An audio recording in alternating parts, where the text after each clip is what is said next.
Isang Korean corporation ang Shinwa Group ang napili bilang isa sa pinakamalaking corporate sponsor sa darating na London Olympics. Simula nang itinatag ang Shinwa Group, sila na ang naging top conglomerate sa bansa. Naging isang world-class corporation. Ito ang Shinwa Group. Mula sa electronic goods hanggang sa mga automobile, mula sa distribution hanggang sa communications. Naging bukang bibig ang nasabing company. Ito na ang isa sa mga successful companies ng Korea. Nung kumita ang Shinwa Group ng $800 million sa kanilang exports, pinatawag ang chairman ng company sa tanggapan ng presidente. At sa halip na tanggapin ang medalya ng karangalan, sinabi ng chairman, "Mr. President, hayaan po ninyong magtayo ako ng isang eskwelahan para sa aking apo. Ito ang Shinwa School."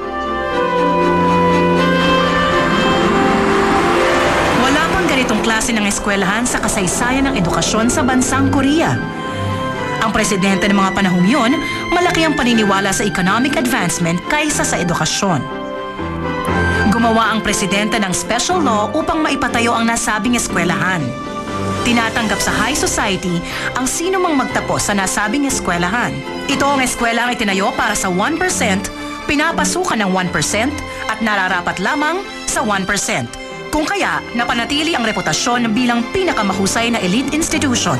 Kahit na ang mga nasa upper class, hindi rin makapasok sa nasabing eskwelahan. Ngunit, kung matatanggap, makakapagtapos ng pag-aaral mula elementary, middle at high school hanggang sa college. Kaligayahan at karangalan para sa mga magulang na matanggap ang kanilang mga anak sa Shinwa School. Ganon din sa mga estudyante. Habang inggit naman ang nararamdaman ng mga tagalabas ng Shinwa School. Subalit, sa tinatawag na School of the Rich and Famous, isang di pangkaraniwang pangyayari ang nagaganap.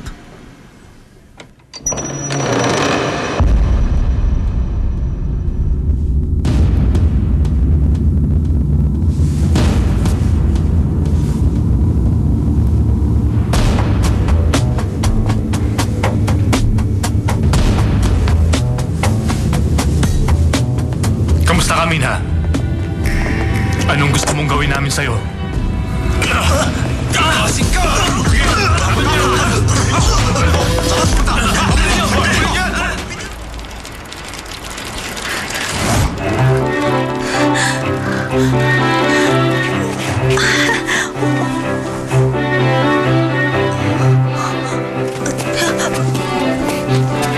Saan ka pupunta? Kwan, may delivery ako. Johnny Dry Cleaners. Okay. Maraming salamat.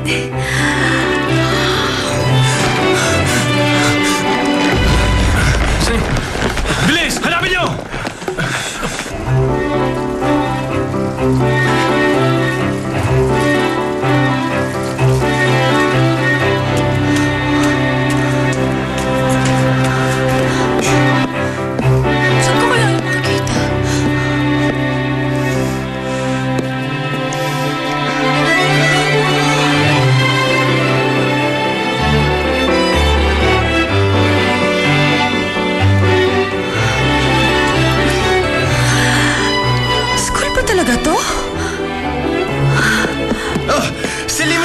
Nasa roof na si Limina! Bilisan nyo! Ano? Talaga? Ito? Ano naman ginagawa niyang drama? Hindi, duguan siya! Halika, tingnan natin. Ano natin, Diyos, dali. Limina? Limina?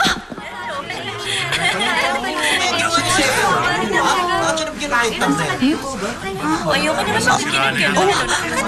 Anong sabi ko sa inyo? Hindi siya magtatagal na isang linggo dito, di ba? Ano ka? Nakatagal siya ng 3 weeks dito. Pero 3 araw din siya lumaban. Itong gusto niyo mangyari, hindi ba? Sige. Ibibigay kung gusto ninyo.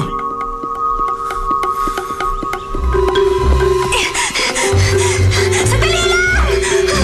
Limina!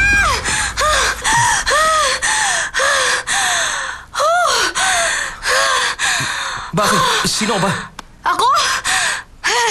Tinatanong mo kung sino ako? May delivery ako para sa'yo. Johnny Dry Cleaners, $30 lang. Bayad ka muna. Okay!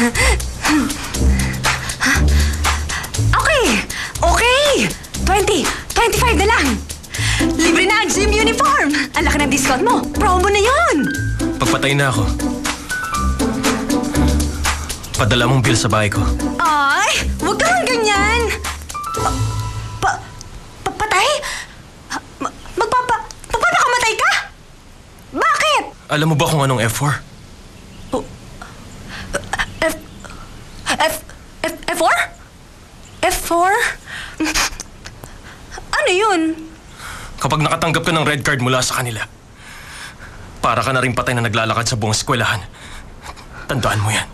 Eh, bakit ka pumapayag na gawin nila sa'yo yun? Nagpapasikit lang yung mga yun! Mga duwag yun! Hindi yung lalaban ng harapan!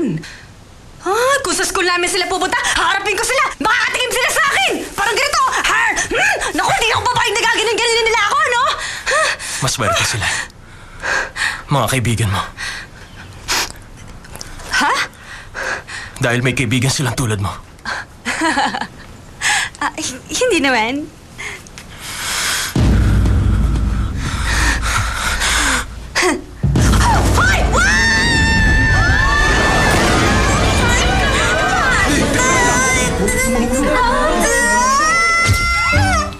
Sino ang batang ito?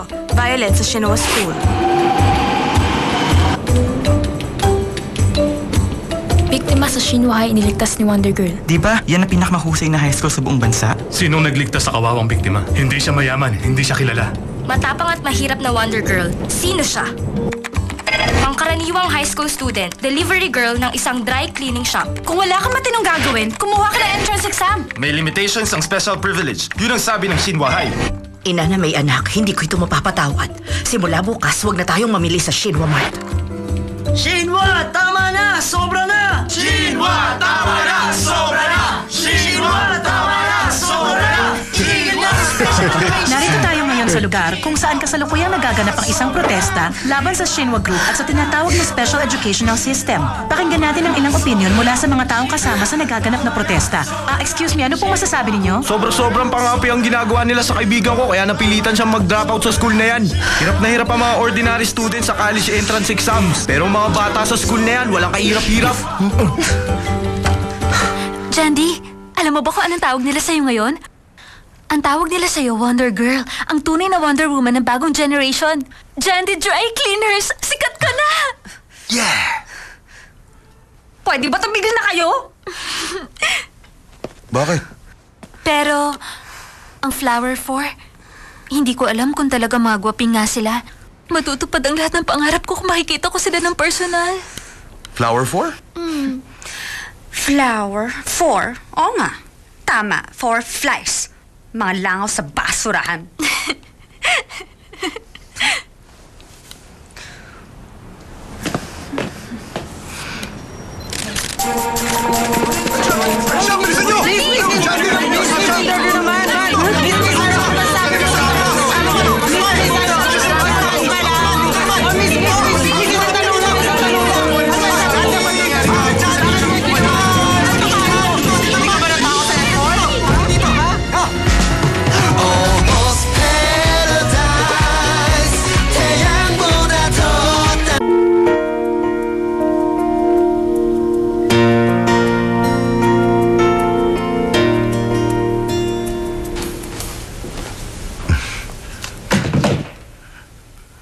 Sorry, madam.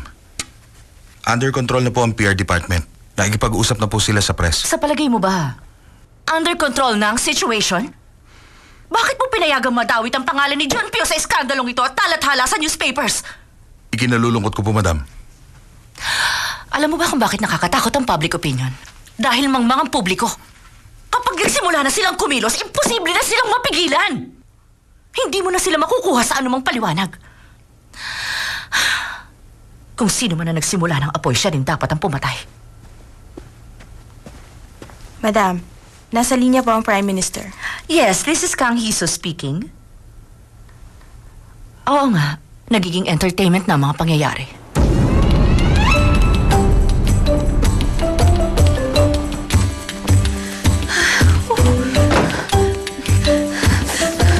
Narito na! Naku, tama Tama ang dating niya. Jandy, bumati ka sa kanya. Siya ang sekretary ng chairman ng Shinwa Group. Ha? Sa wakas, nakita ko rin personal ang Wonder Girl. Iginagagala kita makilala. Hindi ko siya itinulak. Totoo yun. Yung F4 yung may kasalanan sa nangyari. Narito ako para lang. Jandy, anak, huwag ka sanang magugulat. Simula bukas, sa Shinwa High School ka na papasok. Sa Shinwa High School ka na papasok! Miss Jandy, Natuwa ang CEO sa ginawa mo. Binigyan ka ng special scholarship sa Shinwa. Papasok ka na sa Shinwa! Scholarship? Bakit naman ako? naniniwala kami na si Jandy. Ate, di ba nasa swimming team ka nung junior high? Gusto nila bumalik ka ulit sa swimming! Babalik ka sa swimming! Ayoko! Oh? Bakit hindi? Bakit nga hindi? Ate, ayaw mo na mag-swimming? Sir, masaya na po ako sa buhay ko ngayon. Hindi ako nababagay sa school na yon. Kaya hindi ako papasok sa Shinwa High. Sorry, kung pwede lang, makakaalis na kayo. Ano? Jandy, pag-isipan mong sinabi ko. Ay, hindi! Hindi na niya pag-iisipan. Papasok ka siya bukas sa Shinwa High School. Papasok ka.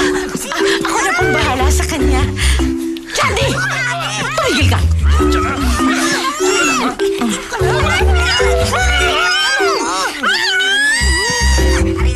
Kung ganon, aasahan namin siya bukas sa school. Ano man ang mangyari, papapasukin ko siya bukas. Pakiusap, basta't papasok siya.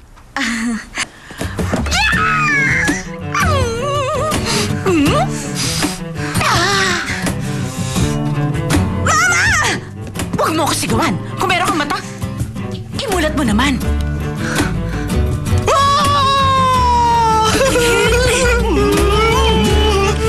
Shinwa High! Shinwa High! Shinwa High! Shinwa High! Shinwa High! Ate, hindi ko alam na darating ang swerteng ganito sa buhay natin. Sa unang pagkakataon, natutuwa na akong naging kapatid mo ako. Ate! Shinwa High! Shinwa! Tingnan mo naman ang ama't kapatid mo. O ano, hindi ka pa rin ba papasok sa Shinwa High School? Ayoko pa rin pumasok. Mama, hindi ako papasok sa school na yon.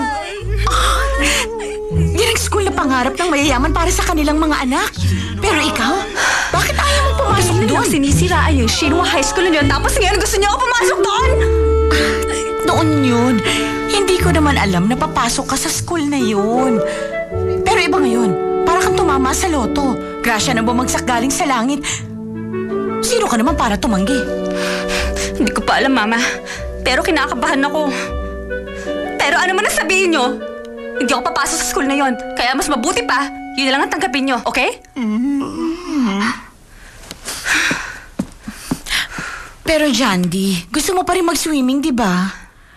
Magandang pagkakataon na ito para matupad ang pangarap mo.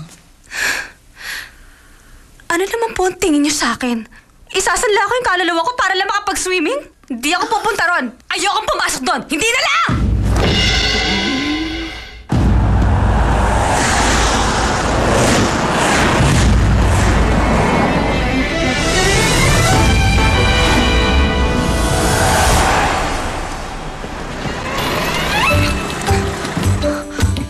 Sandali lang.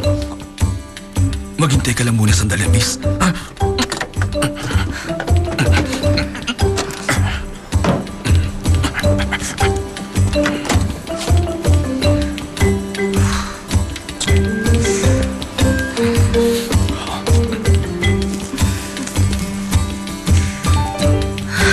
Papasok na po ako. Good luck, Jandy! Sige na. Jandy's Dry Cleaning Service! Ito ang Jandy's Dry Cleaning Service! Kaya pick up at delivery! Jandy's Dry Cleaning! Jandy's Dry Cleaning Service! Ito ang Jandy's Dry Cleaning Service! Libre ang pick up at delivery!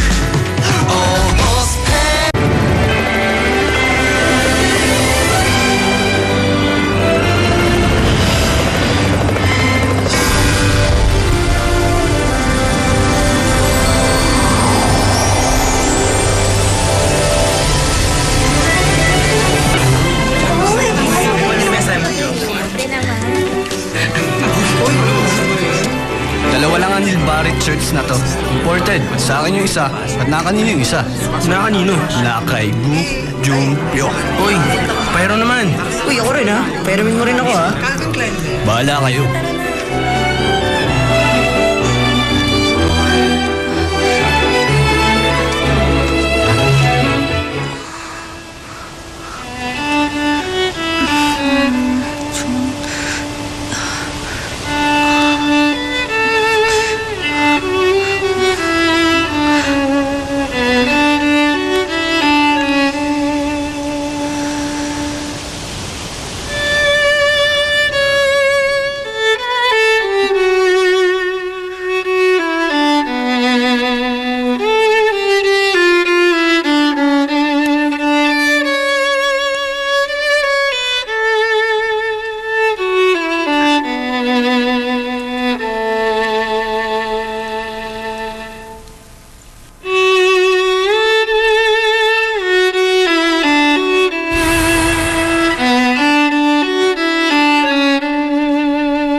Alam mo ba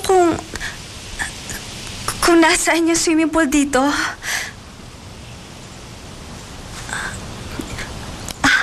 Doon. Salamat ha. Sige, sorry ha. Ituloy mo na yung pagtugtog mo. Bye-bye.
May problema ba? Bibilang ako ng 3. Ano? Para saan? 1. 2. 3.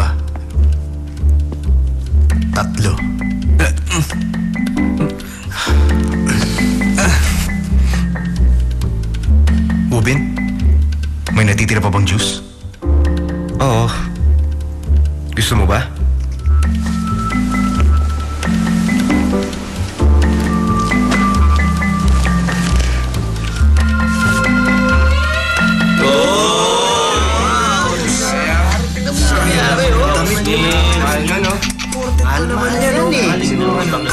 Tinapunan lang. Grabe.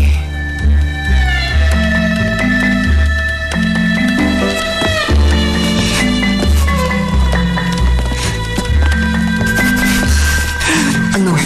Okay ka lang ba?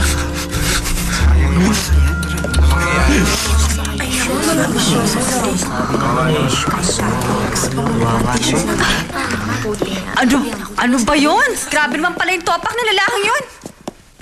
Grabe. At hinayaan lang niya yung gawin yun sa kanya. Yung iba nanood lang.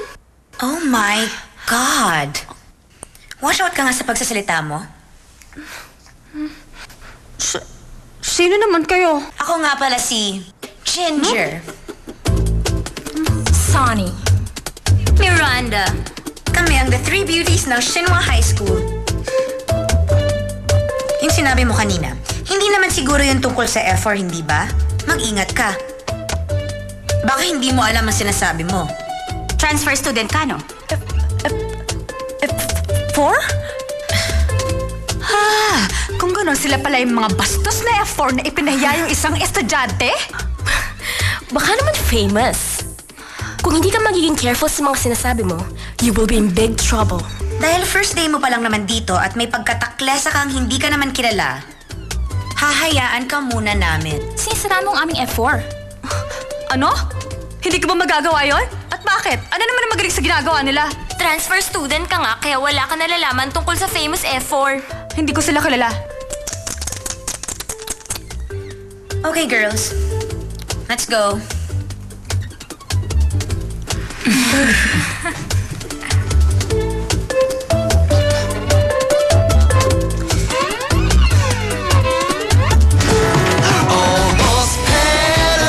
Song Woo-bin, anak ng chairman ng Imsil Construction Business at siya rin ang magiging tagapagmana.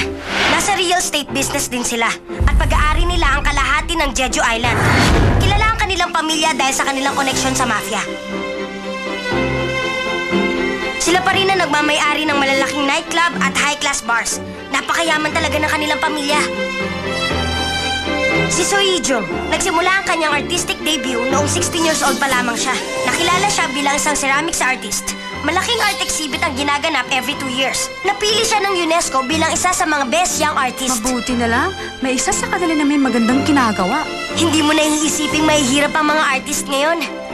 Ang kanyang grandfather ay ang sikat na si So Yun-ho. Pamilya nila ang may-ari ng Wusong Museum.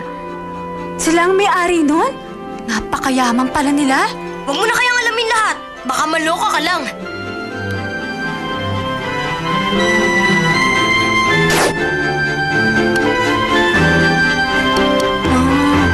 Yan ang picture ng dati nating president, Nakikita mo ba yung batang kalong ng presidente? Yang batang yan ay si Yoon Ji-ho. Namatay ang kanyang mga magulang sa car accident at siya lang ang nakaligtas. 5 years old pa lamang siya noon. Parang president si Yoon Ji-ho? Alam mo ba yung Suam Art Center kung saan nag-perform si Sarah Chang? Pag-aari yun ng Suam Cultural Foundation. At meron din silang European soccer team at isang Major League Baseball team. Inggit na inggit talaga ako kay Ji-ho. World's richest youngster. Kilala mo na siya, hindi ba?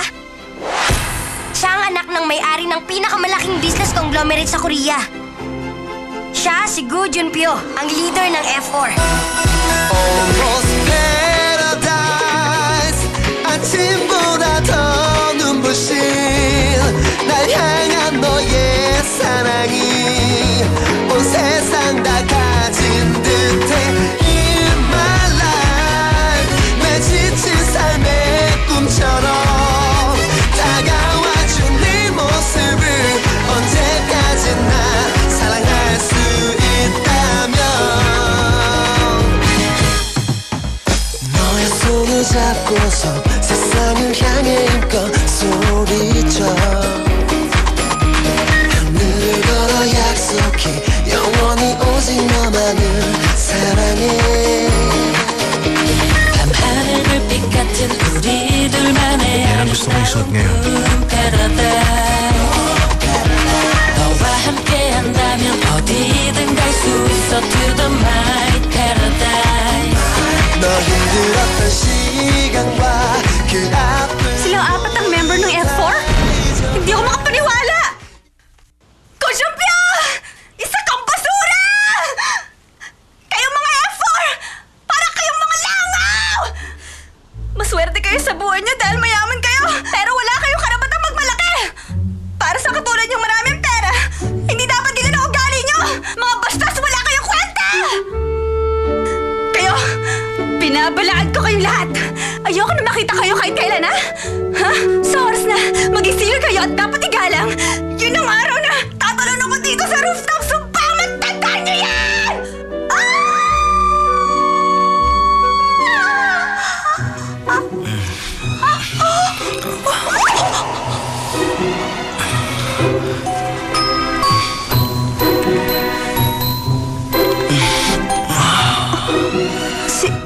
Jiho?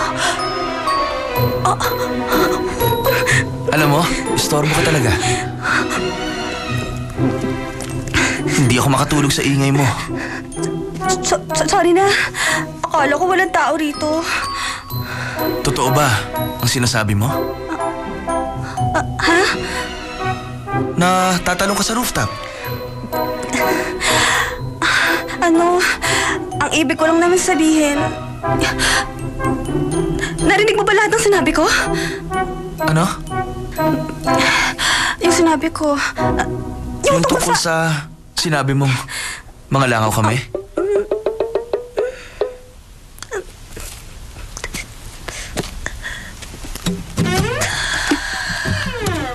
By the way, Junpyo yun. Ha? Go Junpyo. Hindi Go Junpyo. Kung magagalit ka, at least alamin mo naman kung anong tamang pangalan niya.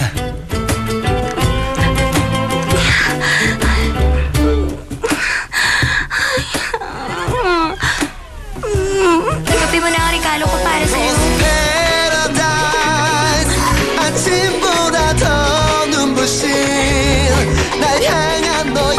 May gusto ka ba sabihin? Ikaw!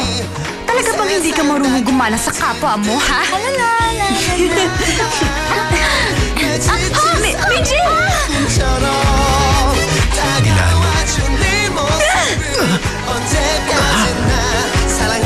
Anong pera ang pinagmamalaki mo, ha? Siguro naman tama ng 3,000 sa'yo. Pag hindi natanggal ang mantsa, dalhin mo sa amin. Sino ka ba sa palagay mo? Naku, may red card siya. Second year class B, si Gunjaldi. Siya ang napili ng F4 na bigyan ng red card. Hindi ka pa ba tapos sa kanya? Sana hindi na lang siya naghanap ng sakit na ulo. Kailangan pa niya pumunta rito at bumul sa harapan ko tapos ang kwento. 3, 2,